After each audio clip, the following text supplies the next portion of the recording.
Bien-aimée dans le Seigneur, toute femme rêve de pouvoir faire une relation sérieuse, amoureuse, où il y aura l'amour. Mais je vais te dire une chose. Il y a des personnes qui viennent, qui ont d'abord fait des complots avant de venir chercher à t'épouser, mais tu ne sais pas. C'est-à-dire, il y a des hommes, il y a des mamans qui s'arrangent avec leurs propres enfants pour venir même toi t'épouser la femme. Tu ne sais même pas.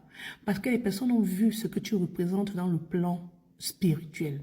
Et ces personnes-là savent que en t'amenant dans leur famille, tu vas relever leur famille. Parce que ces personnes savent comment ils vont puiser l'énergie qui est en toi.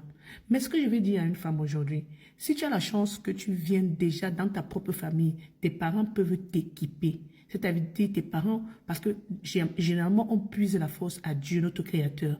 Mais également lorsque tes parents, tes propres parents qui t'ont accouché peuvent prier pour toi, ça va également t'aider. Mais si tes propres parents ont eu à ouvrir des portes, peut-être en allant chez les marabouts, en faisant des alliances avec les marabouts, ça va également influencer ta vie. Alors moi je vais parler de mon cas particulièrement pour pouvoir réveiller quelqu'un, parce que le Seigneur voudrait que je parle.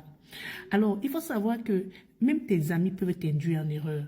Donc, l'expérience que j'ai eu plusieurs expériences et je demande pardon à Dieu, mais c'est ce qui se passe lorsque tes parents ouvrent beaucoup de portes parce que le Seigneur voudrait qu'on s'éloigne de la fornication. Mais beaucoup d'entre nous, aujourd'hui, on fait la fornication sans s'en rendre compte que lorsque tu fais la fornication, tu couches avec une autre personne, ça ouvre des portes spirituelles dans ta vie. Et c'est pour cela que je vais dire à une personne, l'acte sexuel n'est pas seulement sexuel, ça agit sur le plan spirituel. Tu peux coucher avec quelqu'un et tu perds beaucoup de choses sur le plan spirituel. Tu perds même les dons que le Seigneur t'a donnés.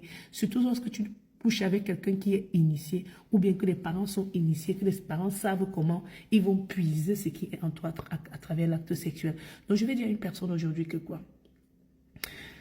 Il est possible de comprendre la raison pour laquelle le Seigneur nous demande de nous abstenir et de chercher à avoir l'acte sexuel dans le mariage et de chercher à être une personne. Pourquoi? Parce que quand le Seigneur nous dit ceci, l'homme quittera son père et sa mère et s'attachera à sa femme et ils deviendront une seule chair. En fait, il y a d'abord la période de fiançailles qui vont permettre de vous savoir, de vous aider à comprendre est-ce que vous pouvez être une seule chair. Parce que si vous ne parvenez pas à être une seule chair et que vous bagarrez, ça veut dire que si dans une autre personne, il y a la lumière du Saint-Esprit, dans une autre personne, il y a la lumière des ténèbres, comment est-ce que vous allez pouvoir vivre ensemble? Parce que la lumière ne peut pas accepter les ténèbres et les ténèbres non plus, ça veut dire que vous allez bagarrer. Alors ne cherchez pas à vous mettre déjà en relation avec une personne qui, sur le plan spirituel, vous ne partagez pas la même croyance, le même Dieu. C'est très important.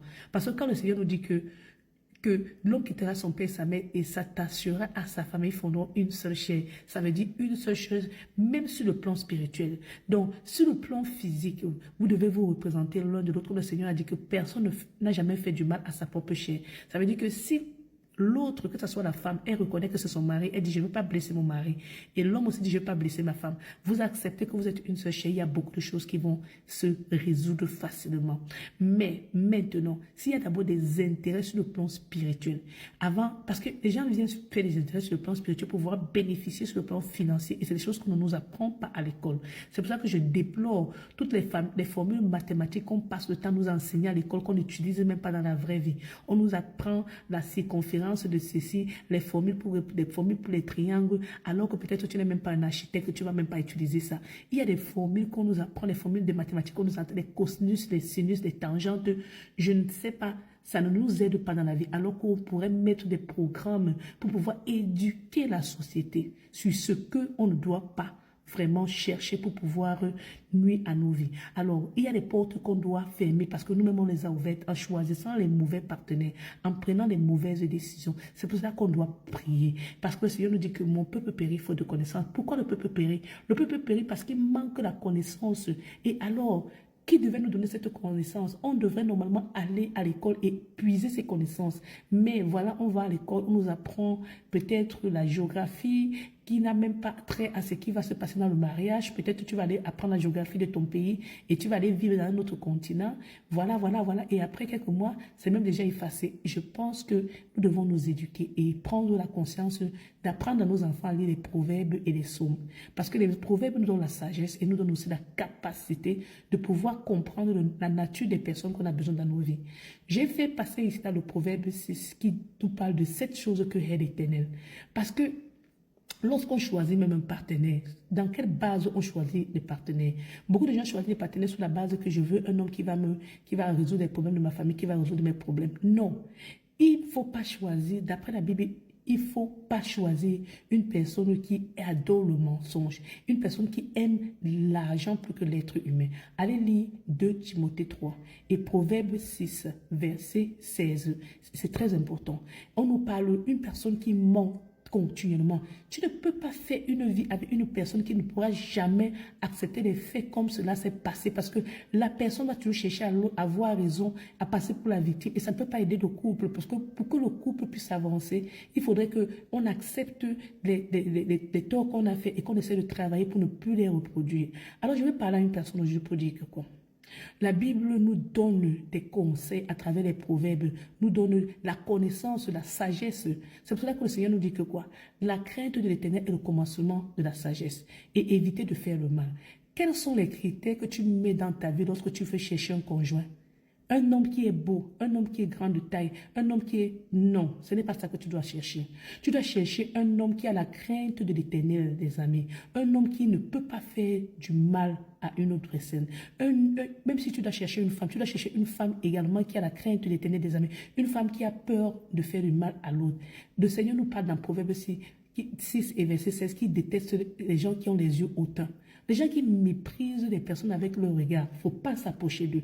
Les personnes qui courent pour faire le mal. Je vous assure, quand je vous parle de ma propre expérience, c'est parce que si un homme peut s'entendre avec sa soeur, ses frères, pour venir se comploter, même pour venir te doter, alors qu'ils savent que comme ils te dotent là, comme ils viennent t'épouser là, ou bien comme ils veulent te faire venir près d'eux, c'est simplement parce qu'ils savent qu'ils vont te voler sur le plan spirituel. C'est démoniaque. C'est démoniaque. Toi, tu es là naïvement. Tu te maries croyant que tu es en train de te marier ou bien tu es en train de te mettre en relation avec cet homme passant. Tu te dis que c'est l'amour. Mais pourtant, la personne sait que la personne va t'utiliser sur le plan spirituel. Faites attention. Alors, les expériences que j'ai eues, vraiment, je dis à Dieu tous les jours, souvent, Papa, pourquoi est-ce que tu m'as fait traverser cela? Il me dit, je t'ai fait traverser cela parce que je veux que tu ailles raconter à mon peuple. La personne qui va te dire que tu as commis l'adultère, ou bien la personne qui va te dire que tu as commis la fornication, ou bien la personne qui va te dire que tu ne vais pas quitter tel homme pour aller te remarier, je vais te dire une chose, partout là où tu es parti, tu as sauvé des vies. Partout là où tu es parti, tu as évangélisé, tu as parlé la parole de Dieu et tu as prié et tu les as montré qu'avec Dieu, tout est possible. Et c'est ça mon travail. Alors, quand je dis dans la Bible que personne ne doit juger, c'est parce que je connais le chemin que j'ai tracé pour chacun de vous. Alors, tu continues à faire ton travail et je t'ai envoyé en mission, fais ta mission. Parce qu'à un moment donné, tu te poses la question de savoir, Seigneur, pourquoi je dois traverser ceci, pourquoi je dois traverser cela? Le Seigneur te dit, fais ta mission. Va proclamer la parole de Dieu. Alors, je vais rappeler à quelqu'un ici que les familles dans lesquelles je suis tombée, je vous assure, ce sont des familles qui ne prient pas Dieu. Ce sont des familles où ils ont des totems des serpents. Et je vous ai déjà expliqué ici. Les totems de serpents, c'est très dangereux parce que ce sont des gens qui aiment utiliser cela pour séduire les gens et qui pensent qu'à travers leur serpent, ils peuvent dominer, ils peuvent parler à une personne. La personne fait ce qu'ils ont envie de faire. Tu n'as pas le droit de parler. Ils se disent qu'ils vont dominer sur toi. Et ce sont des gens qui ont l'art de savoir que tu peux te retrouver quand tu dors, tu te réveilles, tout le corps fait mal. Parce que le serpent agit comment? Il t'enrôle, il t'écrase, il enlève le souffle de vie en toi. Tu te réveilles fatigué comme si tu as cultivé un champ. Alors, ce sont des familles où ils ont des totems. Il y a beaucoup de familles qui ont différents types de totems, mais selon le totem, c'est selon comme ça qu'ils vont agir pour pouvoir injecter des maladies dans le corps des personnes. Et c'est comme ça que beaucoup de femmes qui sont, ou bien beaucoup des hommes qui se retrouvent dans ce genre de famille où il y a des totems, tu tombes malade, tu vas à l'hôpital, tu fais tous les examens, il n'y a rien, parce que tu as été attaqué sur le plan spirituel. Et la main de Jésus sauve, je vous assure. Si je viens ici, là, c'est pour dire que quel que soit le plan qu'une famille s'est organisé entre eux, ils ne peuvent pas dépasser Jésus. C'est pour ça que le Seigneur nous dit que quoi? Ils te feront la guerre, mais ils ne te vaincront pas. Parce que moi, l'Éternel des armées, je suis là pour te délivrer. Le Seigneur dit, je vais faire de ton corps une couronne de fer, un mur d'airain, une ville forte. Oui, afin qu'ils sachent qu'ils ne peuvent pas te toucher. Mais fais de moi, Seigneur, une colonne de fer, un mur de rein, afin que je reste intouchable. Éternel, lève-toi pour me secourir. Brandis la lance que j'avais contre mes persécuteurs. Dis à mon âme, je t'en salue. Bien-aimé dans le Seigneur, prie sans cesse. Prie sans cesse au nom de Jésus-Christ. Je prie le Seigneur des armées qui te donne la capacité d'ouvrir les yeux, que le Saint-Esprit descende sur toi, que le Saint-Esprit descende sur nous, le sang de Jésus-Christ nous couvre, protège tous nos enfants et nous donne la force de dire non aux de l'ennemi. Ne tombe pas. Beaucoup de femmes tombent dans des mauvaises fossés parce qu'elles ne veulent pas accepter Jésus et se séparer des mauvais mariages.